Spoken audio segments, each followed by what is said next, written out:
এই সবুজের ভেতরে লুকিয়ে আছে রংপুরের গর্ব, একটি ফসল যা বাংলাদেশে পরিচিত। চলুন আপনাদের নিয়ে যাই পানের রাজ্যে। আমি এখন রংপুর জেলায় এক গ্রামীণ এলাকায়। আজ আমি ঘুরতে এসেছি এখানকার বিখ্যাত পানের বর দেখাতে, যেখানে শত বছরের ঐতিহ্য আজও পান চাষ করা হয়। দেখুন চারপাশে কেমন সবুজে ঢাকা। এই বরগুলোর ভেতরে ঢুকলেই মনে হয় একটা আলাদা জগতে চলে এসেছি। এখানে রোদ, বৃষ্টি, বাতাস সবকিছু নিয়ন্ত্রণ করে পান চাষ করা হয়। পান চাষ সহজ কোনো কাজ নয়। এটি বর তৈরি করতে বাঁশ, খড় আর পরিশ্রম লাগে। এরপর নিয়মিত পানি দেওয়া, পাতা পরিষ্কার, রোগবালাই থেকে রক্ষা করা, সবকিছুতেই দরকার ধৈর্য। রংপুরে পান সুগন্ধি আরো দেখতে খুব সুন্দর। এই কারণে দেশের বিভিন্ন জেলা থেকে ব্যবসায়ীরা এখান থেকে পান সংগ্রহ করেন। অনেক পান এখান থেকে দেশের বাইরেও পাঠানো হয়। এই পানের পেছনে আসেন আমাদের গ্রামের পরিশ্রমী চাষিরা। ভোরবেলা থেকেই তারা বরে আসেন।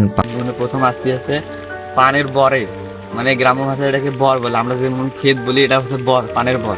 তো আমার জীবনে প্রথমে আমি আসলাম পানের বর দেখার জন্য। কখনো আসা হয় নাই, তাই ছোট বন্ধু ভাইকে নিয়ে চলে আসছি এখানে পান দেখার জন্য। সব থেকে বেস্ট অনুভূতি হইতেছে যে এই দেখেন পান কিভাবে হয়, একটা ডালের মধ্যে পান কিভাবে হইতেছে। সেরা ফিলিংসের মধ্যে এটা একটা হয়। গ্রামে যখন আসবেন, এরকম পরিবেশে ঘুরবেন, কারো যদি পানের পর না পান খুঁজে, তাহলে নিজের যখন আত্মীয়র বাসায় যাবেন, দেখবেন অবশ্যই তারা পানের এরকম ঘুরতে দেবে। আর এইভাবে পান রোপণ করে, আবার এরকম করে পান এর মতন করে হয়।